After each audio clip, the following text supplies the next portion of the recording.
السلام علیکم گریڈ 5 یہ ہمارا اردو کا لیکچر ہے۔ آج ہم اردو قواعد کا کام کریں گے۔ So per your source pack grade 13 کا آج ہم کام کریں ہیں۔ ہمارا آج کا عنوان ہے جملے کی اقسام۔ جملے کے بارے میں ہم پہلے پڑھ چکے ہیں کہ جب ہم مختلف الفاظ کو جوڑ کر ترتیب سے ایک لائن میں لکھتے ہیں اس کو جملہ کہتے ہیں۔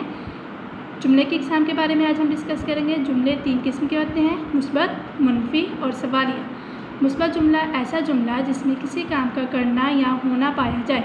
وہ جملہ جس میں کسی کام کے متعلق بات کی جا رہی ہو اس کو بولتے ہیں مثبت جملہ۔ مثلاً وہ کھیل رہے ہیں، علی وقت پر اسکول گیا تھا، ہم جوس پئیں گے۔ اب ان تینوں جملوں میں وہ کسی کام کے متعلق بات کر رہے ہیں نا، تو یہ مثبت جملہ ہوا۔ منفی جملہ ایسا جملہ جس میں کسی کام کا نہ کرنا یا نہ ہونا پایا جائے۔ اب ایسا جملہ جس میں کسی بات کی نفی کی جا رہی ہے یا کہ کوئی کام نہ کرنے کے متعلق بتایا جا رہا ہے اس کو منفی جملہ کہتے ہیں۔ مثلاً وہ کھیل نہیں رہے ہیں، علی وقت پر اسکول نہیں گیا تھا، ہم جوس نہیں پئیں گے۔ اب اس میں کام کی نفی کی جا رہی ہے، مطلب کہ کوئی کام نہیں کیا جا رہا۔ اگلا ہے ہمارا سوالیہ جملہ۔ ایسا جملہ جس میں کوئی سوال پوچھا جائے۔